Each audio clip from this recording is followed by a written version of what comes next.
السلام عليكم ورحمة الله وبركاته. إن الحمد لله نحمده ونستعينه ونستغفره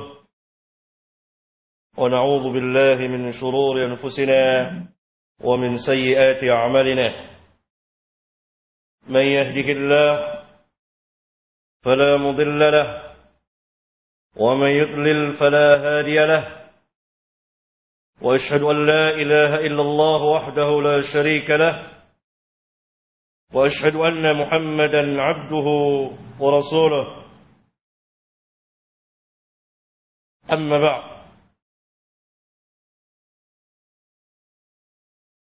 saudara-saudara sidang Jumat yang saya muliakan,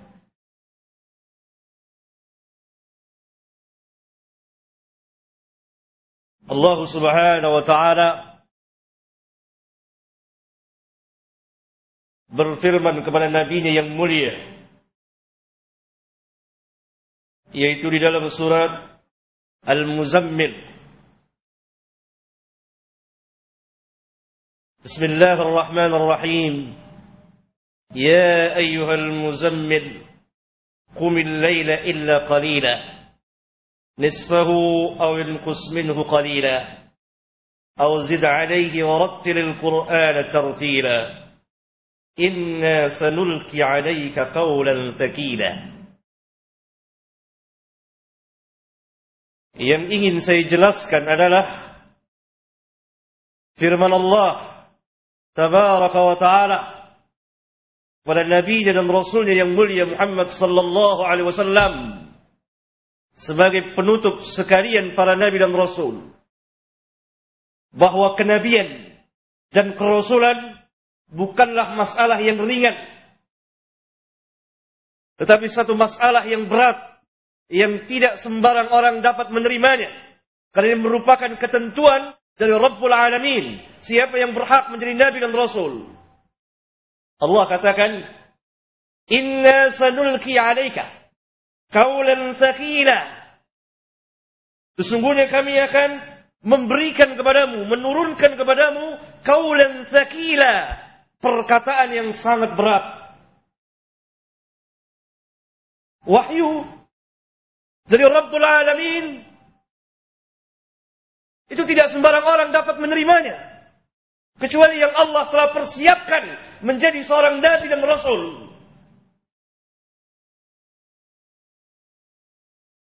Di dalam hadis yang dikeluarkan oleh Imam Al-Bukhari, Aisyah radhiyallahu taala anha pernah mengatakan, ketika turun wahyu kepada beliau di musim dingin, keluar keringat beliau, peluh beliau. Dalam hadis yang lain dikatakan, ketika beliau berada di kendaraannya, di ontaknya, turun wahyu, onta itu turun, perutnya menempel di tanah. Dalam hadis yang lain, ketika kaki Rasulullah berada di atas kaki sahabatnya, turun wahyu, itu sahabat Zaid, rasanya kaki ini akan pecah, retak, karena beratnya wahyu itu. Inna sanulki alaika qaulan tsaqila.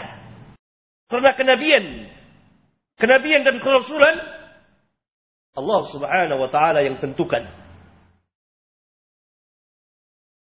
Dan dia mempunyai bukti yang kuat, adanya mukjizat. Setiap nabi diberikan mukjizat.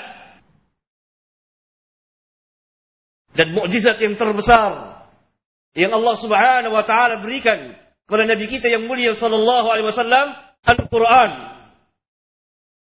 Dan beliau sebagai penutup sekalian para nabi dan rasul.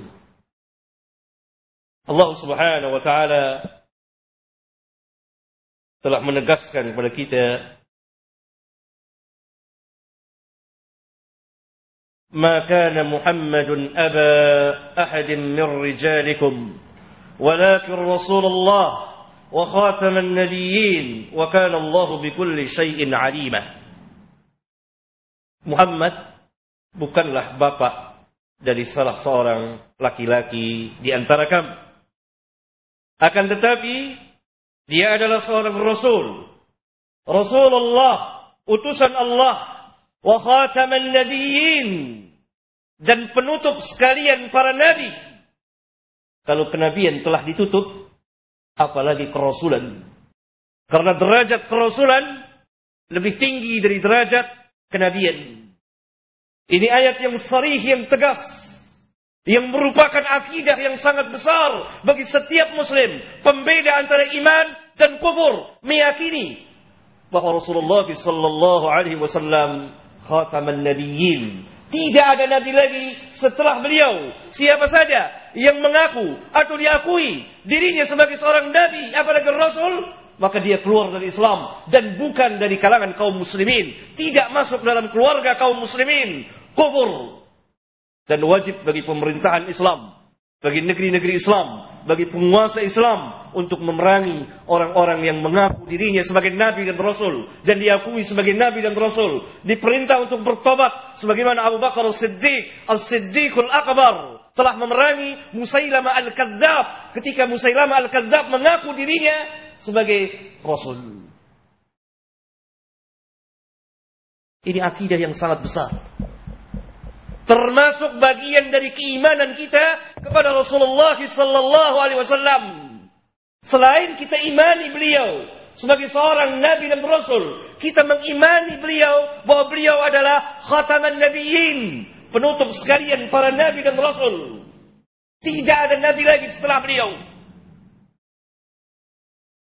Siapa yang mengangkat seseorang menjadi nabi, maka dia membantah ayat Al-Quran Karim. أقول قولي هذا وأستغفر الله لي ولكم.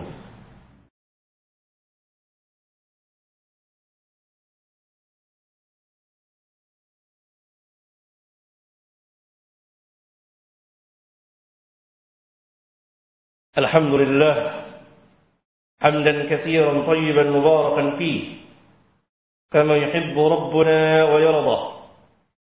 وصلى الله وسلم وبارك على النبي الرحمة وعلى آله وأصحابه ومن اتبعهم بإحسان إلى يوم الدين. أما بعد. Sidang Jumat yang saya cintai dan saya muliakan, Rasulullah sallallahu alaihi wasallam telah memberitahukan kepada kita di dalam sebuah hadis sahih yang dicatat oleh Al-Imam Al-Bukhari di kitab sahihnya. Apa kata beliau?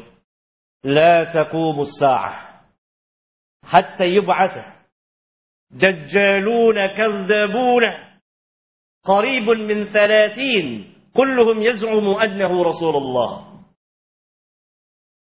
Tidak akan tegak hari kiamat sampai munculnya, datangnya Dajjalun. Dajjal dalam bahasa Arab pembohong, pendusta atas nama agama, dengan bentuk jamak Dajjalun, para Dajjal, Kadzdzabun, Kadzdzab, para pembohong, pendusta atas nama agama Allah. Qaribun min 30, sebanyak 30 orang.